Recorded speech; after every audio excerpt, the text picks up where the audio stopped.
नृसिंहकवचं वक्षे प्रह्लादेनोदितं पुरा सर्वरक्षाकरं पुण्यं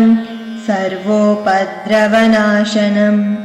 सर्वसम्पत्करं चैव स्वर्गमोक्षप्रदायकं ध्यात्वा नृसिंहां देवेशां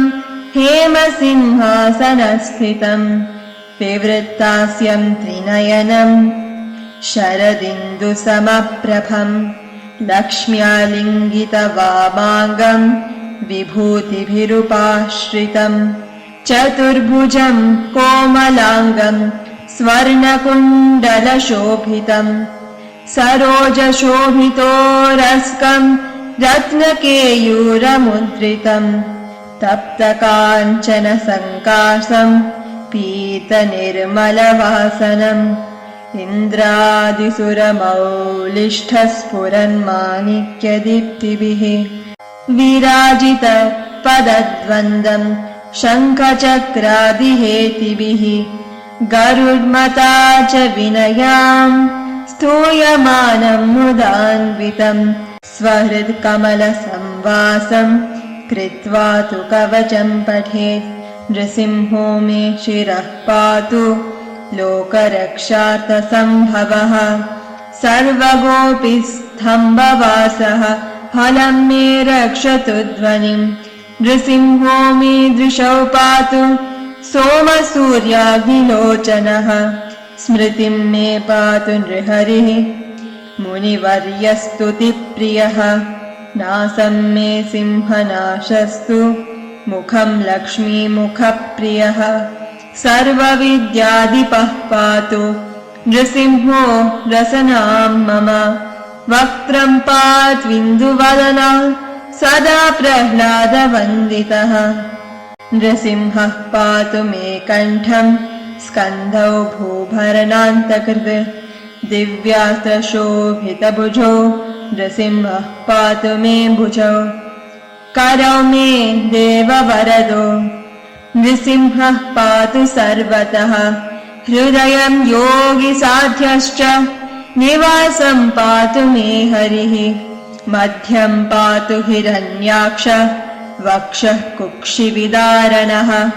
नाभिं मे पातु नृहरिः स्वनाभिब्रह्म संस्तुतः ब्रह्माण्डकोटयः कट्यां यस्यासौ पातु मे कटिं गुह्यं मे पातु गुह्यानां मन्त्राणां गुह्यरूपधृग् ऊरो मनोभवः पातु जानुनी नररूपधृग् जङ्घे पातु धराभारहर्ता योऽसौ नृकेसरी सुरराजप्रदः पातु पादौ मे नृहरीश्वरः सहस्रशीर्षा पुरुषः पातु मे सर्वशस्तनुं महोग्रः पूर्वतः पातु महावीराग्रजोऽग्नितः महाविष्णुर्दक्षिणे तु महाज्वालस्तु नैऋतौ पश्चिमे पातु सर्वेषु दिशि मे सर्वतोमुखः नृसिंहः पातु वायव्यां सौम्यां भूषणविग्रहः ईशान्यां पातु भद्रो मे सर्वमङ्गलदायकः संसारभयतः पातु मृत्योर्मृत्युर्नृकेसरी इदं नृसिंहकवचं प्रह्लादमुखमण्डितं भक्तिमान्यः पठेन्नित्यं सर्वपापैः प्रमुच्यते पुत्रवान् धनवान् लोके दीर्घायुरुपजायते यं यं कामयते कामं तं तं प्राप्नोत्यसंशयम् सर्वत्र जयमाप्नोति सर्वत्र विजयी भवेत् भूम्यान्तरिक्ष दिव्यानां ग्रहाणां विनिवारणम् वृश्चिकोरगसम्भूत विशापहरणं परम्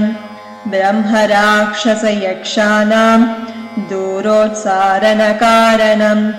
भूर्जेवा तालपत्रे वा कवचं लिखितं शुभं करमूले धृतं येन सिद्ध्येयुः कर्मसिद्धयः देवासुरमनुष्येषु स्वं स्वमेव जयं लभेत् एकसाध्यं त्रिसाध्यं वा यः पठेन्नियतो नरः सर्वमङ्गलमाङ्गल्यं भुक्तिं मुक्तिं च विन्दति 32 सहस्राणि पठेत् शुद्धात्मनां नृणाम् कवचस्याय मन्त्रस्य मन्त्रसिद्धिः प्रजायते अनेन मन्त्रराजेन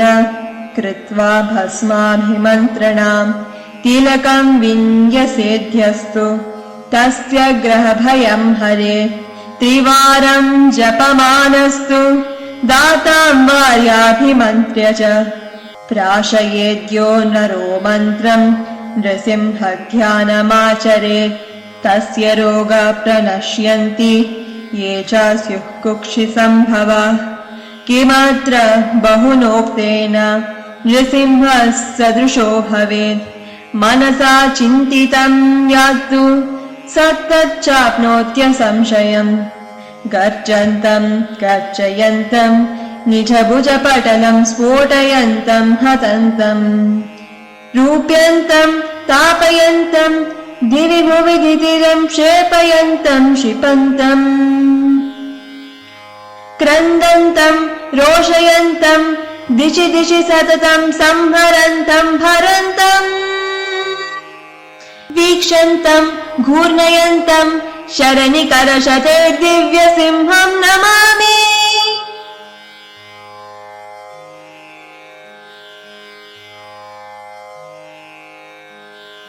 इति श्रीब्रह्माण्डपुराणे प्रह्लादोक्तं श्रीनरसिंहकवचं सम्पूर्णम्।